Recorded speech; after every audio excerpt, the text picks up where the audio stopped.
Hello, welcome back to another episode. The idea that no reasonable adult can make the connection between Leland and his actions keeps coming to mind and is inevitable.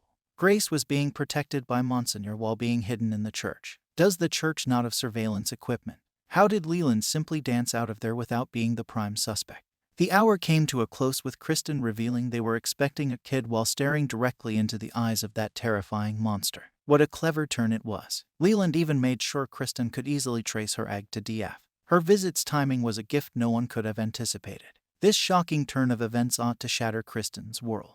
Will it, though? Leland was able to roll with the punches when the terrible avalanche that no one could discover separated Andy from Kristen fulfilled Grace's prophecy. Just as she had predicted, Andy arrived home. Leland should have been found earlier than that. He was taken off guard by the girls. He knew exactly what had happened to Andy, but no one would admit it. Kids have excellent perception. Children just see things as they are, unlike adults who try to outlogic anyone who they think could be wicked. The relationship between the gang, Leland, and Edward's on-screen performance was easily understood by them. Why didn't anyone take them seriously? This is evil, and even though Kristen can see the flaws, I can picture her supporting what Cheryl and Leland did. She saw Andy's altered posture toward Cheryl, and Kurt's peculiar conduct. They ought to have left certain things alone if they were going to erase his memories, including his hatred against Cheryl. Leland, whatever you're doing, stop.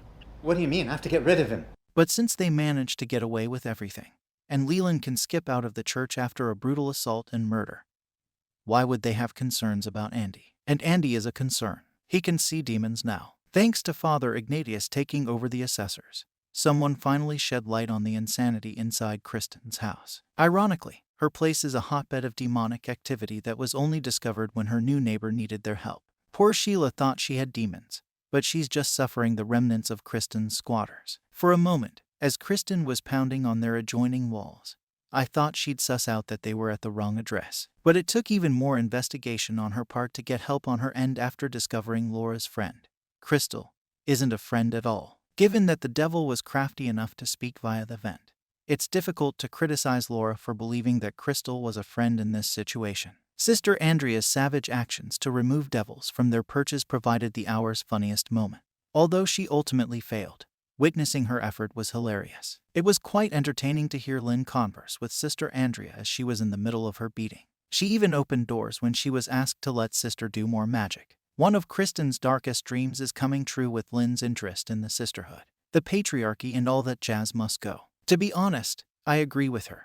But part of letting your kids be their own people means you can't insist on them following their own hearts along roads that won't cause them damage. Concerning God, Kristen feels confused. When Andy returned, she finally told David why she didn't believe and how difficult it was for her because of the vow she'd made to God. Anyone who was brought up Catholic is an expert at negotiating with God. With a few Hail Marys and an act of contrition,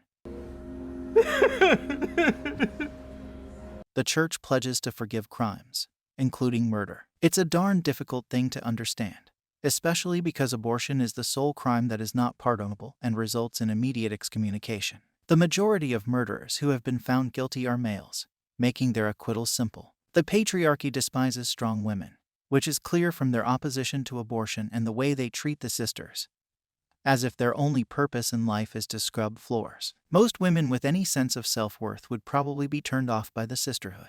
But only a woman with a strong sense of self-worth can make a difference. But David is right. If you keep requesting assistance and experiencing evidence of God's existence, you will eventually have to decide whether to accept the situation or give up completely. Any former Catholic would tell you that the thought of completely rejecting God is equivalent to professing your faith.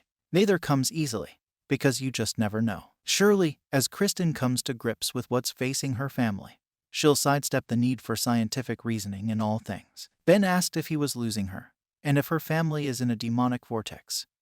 Won't that lead to her taking the back door to belief in God? Asking David and Sister Andrea for help is worthless if you don't believe they can do anything.